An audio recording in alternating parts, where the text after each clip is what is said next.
Today கிளாஸில் நம்ம பேங்கில் எப்படி நம்ம சில்க் த்ரெட் சுற்றுறது அப்படின்னு சொல்லிட்டு பார்க்க போகிறோம். ஃபஸ்ட்டு நமக்கு இந்த மாதிரி 2 கட்டில் ஃப்ளாட் பேங்கிள் பேஸ் எடுத்துக்கிறேன், கட்டர் எடுத்துக்கிறேன், B7000 க்ளூ எடுத்துக்கிறேன், ஃபேப்ரிக் க்ளூமே எடுத்துக்கோங்க. 2 சில்க் த்ரெட் பிங்க் கலரில் நான் யூஸ் பண்ணுறேன். ஓகேங்களா? அதே மாதிரி எக்ஸாம் பேட் ஒன்று எடுத்துக்கோங்க. ஸோ அது உங்களுக்கு ரொம்ப ஈஸியாக இருக்கும் நூல் சுற்றுறதுக்கு. ரெண்டாவது இப்போ நம்ம என்ன பண்ணுறோம் அப்படின்னு சொல்லிட்டு பாருங்கள். 2 சில்க் த்ரெட் எடுத்துக்கிறேன். ஸோ எடுத்துகிட்டு என்ன பண்ணுறேன் அப்படின்னா ஒரே கலரில் எப்பயுமே எடுத்துக்கோங்க. நீங்கள் என்ன கலரில் பேங்கிள் செய்ய போகிறேன் அப்படின்னு சொல்லி நினைக்கிறீங்களோ அதுக்கேற்றா போல் எடுத்துக்கோங்க. 2 சில்க் த்ரெட் யூஸ் பண்ணிங்கன்னா கொஞ்சம் ஈஸியாக இருக்கும். 2லுமே நூலை கையில் எடுத்துக்கோங்க. நான் எப்படி வீடியோவில் பண்ணுறேன்னா சேம் அதே மாதிரி எக்ஸாம் பேட் எடுத்துக்கிட்டேன், 2 த்ரெட்டாக கையில் எடுத்து வச்சுருக்கேன். ஸோ 2மே ஃபஸ்ட்டு எடுத்துகிட்டு இந்த எக்ஸாம் பேடில் சுற்ற போகிறேன். அவ்வளோதான். எல்லார் வீட்லேயுமே நமக்கு எக்ஸாம் பேட் இருக்கும். ஸோ அதுதான் இருக்கிறதுல ஈஸியாக இருக்கும் உங்களுக்கு. அதனால தான் நான் இதில் வச்சு காமிக்கிறேன். எப்படி சுற்றுறோமோ அதே மாதிரி சுற்றுங்க. நம்ம 2 சில்க் த்ரெட்டாக எடுத்துருக்கோம். அதை நீங்கள் இதே மாதிரி எக்ஸாம் பேடில் 12 முறை சுற்றணும். அப்போ நமக்கு 24 ஸ்டாண்ட்ஸ் கிடைக்கும். ஸோ இந்த மாதிரி தான் நம்ம சுற்றணும். இதுவே நீங்கள் ஒரே நூல் தான், ஒரு சில்க் த்ரெட் தான் வச்சுருக்கீங்க ஒரு கலரில் அப்படின்னா, அப்போ நீங்கள் என்ன பண்ணலாம் அப்படின்னா சேம் அதை நீங்கள் 20லேருந்து 24 முறை சுற்றிக்கலாம். ஸோ அப்போ தான் உங்களுக்கு சேம் அதே ஸ்டாண்ட்ஸ் உங்களுக்கு கிடைக்கும். ஓகேங்களா? நான் இந்த வீடியோவில் பண்ணுற மாதிரி நீங்கள் எப்பவுமே 2 சில்க் த்ரெட்டே யூஸ் பண்ணிக்கோங்க. அப்போ தான் உங்களுக்கு இந்த மாதிரி பட்டையாக கிடைக்கும். நெக்ஸ்ட் என்ன பண்ணுறேன்னு பாருங்கள். நான் அதே மாதிரி 12 முறை சுற்றிட்டேன். சுற்றினதுக்கப்புறமா நமக்கு ஃபஸ்ட்டு ஒரு நூலை விட்டுருப்போம். ஸோ ஃபஸ்ட்டு ரெண்டாவது இப்போ லாஸ்ட்டு முடிகிறப்போ ஒரு நூல் இருக்கும். 2 நூலையுமே இதே மாதிரி ஒரு டைப் பண்ணிக்கோங்க. அதாவது ஒரு முடிச்சு போட்டுக்கோங்க. ஸோ நான் வீடியோவில் பண்ணுற மாதிரியே 2லேருந்து 3 முறை முடிச்சு போட்டுக்கோங்க. முடிச்சு போட்டு எக்ஸஸை கட் பண்ணிவிடுங்க. கட் பண்ணக்கப்புறம் நமக்கு பட்டையாக அழகாக இப்படி கிடைக்கும். ஸோ இதை எடுத்துகிட்டு என்ன பண்ணோம், எல்லாத்தையும் ஒன்றா ஆக்குங்க. ஒன்றா சேர்த்துட்டு இப்போ கட்டர் வச்சு என்ன பண்ணுறீங்க அப்படின்னா கட் பண்ணிக்கோங்க. நீங்கள் அதுக்கு பக்கத்துலேயே கட் பண்ணிக்கலாம். ஓகேங்களா? ஸோ நான் காட்டுற மாதிரி அதுக்கு பக்கத்துலேயே கட் பண்ணிக்கோங்க. ஸோ இதை மட்டும் விட்டுறாதீங்க. விட்டிங்கன்னா நமக்கு இந்த 24 நூலும் தனியாக போயிடும். ஓகேங்களா? ஏன்னா 12 முறை சுற்றினா 2 நூலில் 24. ஸோ அதை மட்டும் மறக்காமல் எப்பயுமே இதே மாதிரி பண்ணிக்கோங்க. ரொம்ப அதிகமாகவும் போயிடக்கூடாது. கம்மை லைட்டாக அதோட இந்த மாதிரி முனையில் மட்டும் வச்சுக்கோங்க. இது எதுக்காகனா அது நமக்கு பட்டையாக கிடைக்கணும். அதுக்காக தான் நம்ம இப்படி பண்ணுறோம். ஸோ அப்போ தான் உங்களுக்கு கொஞ்சம் பட்டையாக கிடைக்கும்.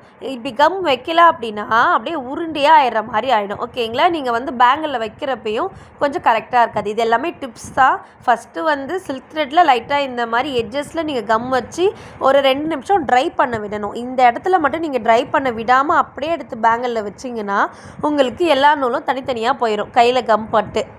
ஓகேங்களா? ஸோ அதனால் ஃபஸ்ட்டு கரெக்டாக இது 2 நிமிஷம் ட்ரை பண்ண விடுங்க. 2 நிமிஷம் ஆனதுக்கப்புறமா இந்த மாதிரி பேங்கிள் பேஸ் எடுத்துக்கோங்க.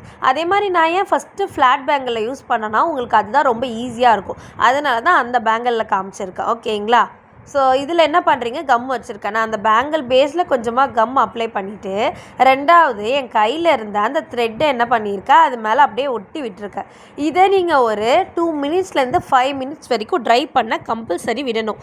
ஒரு வேளை நீங்கள் விடலாம் அப்படின்னா அது என்ன ஆகும்னா அப்படியே உங்களுக்கு எல்லா நூலும் தனியாக பிரிஞ்சுட்டு வந்துடும். நீங்கள் அப்படியே சுற்றுறீங்க அப்படின்னா. ஓகேங்களா? ஸோ அதனால் என்ன பண்ணணும் அப்படின்னா நீங்கள் அதை ஒரு 2லேருந்து 5 நிமிஷம் ட்ரை பண்ண விடுங்க. விட்டதுக்கு அப்புறமா தான் நான் எடுத்து இப்போ என்ன பண்ணிக்கிறேன், சுற்ற ஸ்டார்ட் பண்ணுறேன். ஓகேங்களா? இதுவுமே கரெக்டாக ஃப்ளாட்டாக சுற்றணும். இப்போது பட்டையாக தான் சுற்றணும். நம்ம உருண்டையாக வரும் சில டைம். நீங்கள் ஸ்டார்டிங்கில் சுற்றுறப்ப மிஸ்டேக் இதெல்லாம் நடக்கும். ஸோ அப்போ நீங்கள் அந்த மாதிரி உருண்டையாக வருது அப்படின்னு சொல்லிட்டு அது மாதிரி சுற்றக்கூடாது. நூலை ஒவ்வொரு டைமும் நல்லா பாருங்கள். டைட் பண்ணுறேன். டைட் பண்ணிவிட்டு ஒரு கையில் அந்த பேங்கில் பிடிச்சிக்கிறேன் நல்லா டைட்டாக. ஸோ இன்னொரு பக்கம் கையில் தான் நான் என்ன பண்ணிக்கிறேன், அந்த நூலை நல்லா ஃப்ளாட்டாக எடுத்துகிட்டு வந்த பட்டையாக அதை டைட் பண்ணி பொறுமையாக சுற்றுறேன். ஓகேங்களா? இந்த வீடியோவில் நான் எப்படி காமிக்கிறேனோ அதே மாதிரி சுற்றிக்கோங்க. ஈஸியாக தான் இருக்கும். ஆனால் சில்க் த்ரெட் பேங்கில் பொறுத்த வரைக்கும் ஃபினிஷிங் வர கொஞ்சம் டைம் எடுக்கும். நீங்கள் வலையிலே ஃபினிஷிங் வராது. ஒரு 5 வலையிலாவது ட்ரை பண்ணி பார்த்தீங்க அப்படின்னா உங்களுக்கு நல்லா ஃபினிஷிங்காக கிடச்சிரும். ஸோ அதுக்கப்புறம் நீங்கள் நல்லா அழகாக பண்ணலாம். வெறும் இந்த மாதிரி த்ரெட்டை நீங்கள் சுற்றினாலே பர்ஃபெக்டாக வரணும். அதுதான் நமக்கு ஃபினிஷிங். கரெக்டாக நீங்கள் கம் அந்த த்ரெட்டில் போட்டிருக்கணும். 2வது பேஸில் கரெக்டாக த்ரெட் போட்டிருக்கணும். கம் கரெக்டாக ஒட்டியிருக்கணும். அதுக்கு டைம் விட்டுருக்கணும்.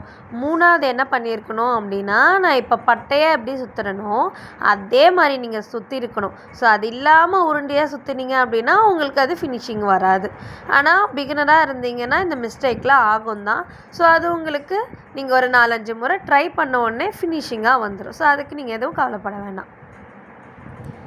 கொஞ்சம் பொறுமையாகவே சுற்றிக்கோங்க. ஃப்ளாட்டாக வரணும். வீடியோவில் நான் காட்டுற மாதிரியே தான் இருக்கணும். பாருங்கள், இது வந்து பேக்கில் பார்த்தாலும் சரி, ஃப்ரண்ட்டில் பார்த்தாலும் ஃப்ளாட்டாக பார்க்க உங்களுக்கு அந்த ஷைன் நல்லா தெரியுதா? ஸோ இந்த மாதிரி தான் இருக்கணும்.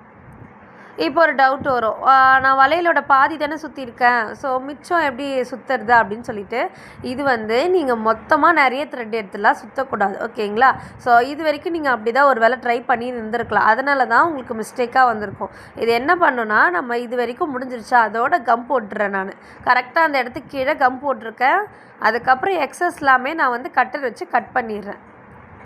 கட் பண்ணிவிட்டு என்ன பண்ணுறேன் அப்படின்னா, திரும்பியும் அதே மாதிரி எக்ஸாம் பேட் எடுத்து நீங்கள் ரெண்டு சில்க் த்ரெட் எடுத்துகிட்டு அதை 12 முறை சுற்றிக்கோங்க.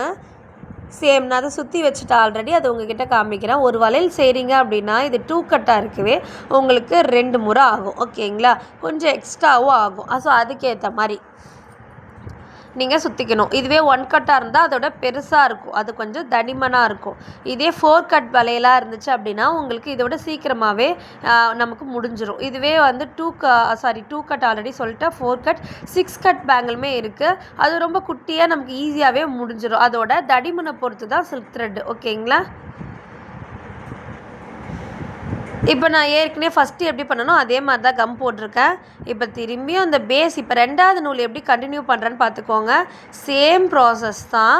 இப்போ அங்கே நான் என்ன பண்ணிக்கிறேன், கம் அப்ளை பண்ணிக்கிறேன். அப்ளை பண்ணிவிட்டு அது மேலே அந்த சில்க் த்ரெட்டை கொஞ்சம் நேரம் காய விட்டுறேன். ஒரு 2 நிமிஷம் காய விட்டுட்டு அதுக்கப்புறமா எடுத்து அது காஞ்சக்கப்புறம் டச் பண்ணி பார்த்தா வரக்கூடாது. இந்த மாதிரி வரல அப்படின்னா நீங்கள் இதே மாதிரி பட்டையாக ஃபஸ்ட்டு எப்படி சுற்றணுமோ அதே மாதிரி நீங்கள் சுற்ற ஆரம்பிச்சிடலாம்.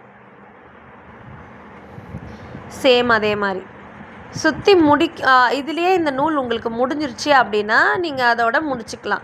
இல்லை எனக்கு கொஞ்சம் லாஸ்ட்டாக கேப் வந்துடுது, அப்போ நீங்கள் ஸ்டார்டிங்கில் எதுனா மிஸ்டேக் பண்ணினீங்க, ரொம்ப வந்து மேலே சுற்றக்கூடாது. அதே மாதிரி பேங்கிளில் கரெக்டாக முடிகிற இடத்துல நல்லாவே வீடியோவை பாருங்கள்.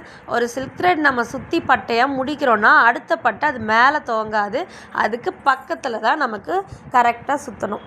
நீங்கள் மேலே சுற்றினாலும் அதிகபட்சமாக சில்க் த்ரெட் மேலே ஒரு மாதிரி ஆகி அதுவுமே உங்களுக்கு ஃபினிஷிங்காக இருக்காது.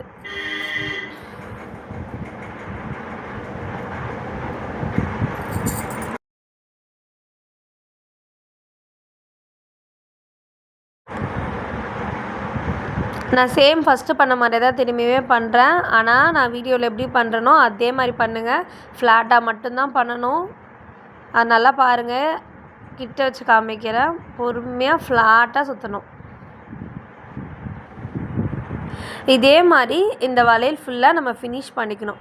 ஃபினிஷ் பண்ணிவிட்டு நெக்ஸ்ட்டு வந்து உங்களுக்கு கேப் இருந்துச்சுன்னா திரும்பி நீங்கள் நூல் ரெடி பண்ணிவிட்டு அதே மாதிரி எக்ஸாம் பேடில் ஸ்டார்ட் பண்ண வேண்டியதை ஸ்டார்ட் பண்ணி ஃபினிஷ் பண்ணிக்கலாம். இல்லை எனக்கு வந்து 2 வாட்டி நான் இந்த மாதிரி பண்ணக்கப்புறமே எனக்கு ஃபினிஷ் ஆகிடுச்சுன்னா முடிச்சுக்கலாம், ஓகேங்களா? ஸோ இதுக்கு மேலே நம்ம டிசைன் பண்ண போகிறோம். குந்தன் ஸ்டோன்ஸ்லாம் வச்சு எப்படி ஒட்ட போகிறோம் அப்படின்னு சொல்லிட்டு பார்க்க போகிறோம்.